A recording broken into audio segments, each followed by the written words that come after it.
HPV refers to human papillomavirus, and the reality is most adults will have been exposed to HPV virus at some point in their lives. What we know is that most adults will clear the virus. Our body takes care of it and it disappears. However, there are some strains of HPV that persist and may cause diseases like cervical cancer. So it's persistent HPV that we're worried about. The risk factors for HPV are very clear: multiple partners, smoking, age, and being exposed to partners with HPV. Most people with HPV experience no signs or symptoms.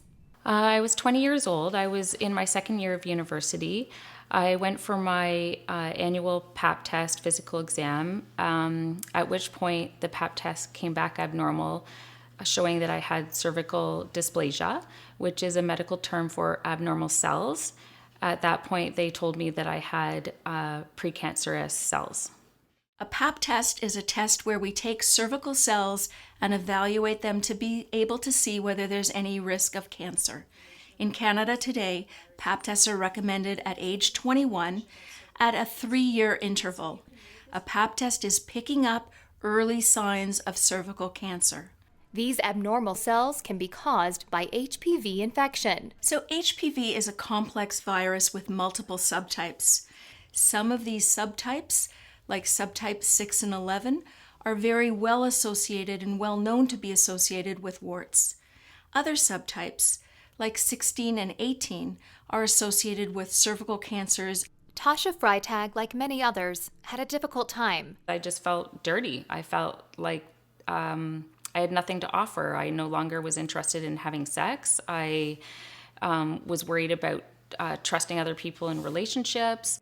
The vaccine is to protect you against different kinds of cancers, but it will only protect you against the subtypes of a virus that is in the vaccine. That means it's not 100% protection, and women, for example, still need to go for a Pap test. What we do know is, like any vaccine, there is a risk of an allergic reaction, although rare, and there is a risk of local side effects. I think the vaccine is a great idea. I wish I could have had it. So we currently have 3 vaccines on the market to prevent HPV infection, and it's approved in Canada for girls aged 9 to 45. So realistically, we want to immunize young people before they're sexually active, before they have exposure. As we get older, there still is a benefit in vaccinating if you're at risk to being exposed. An abnormal Pap test has not stopped Tasha from living a full, productive, and happy life.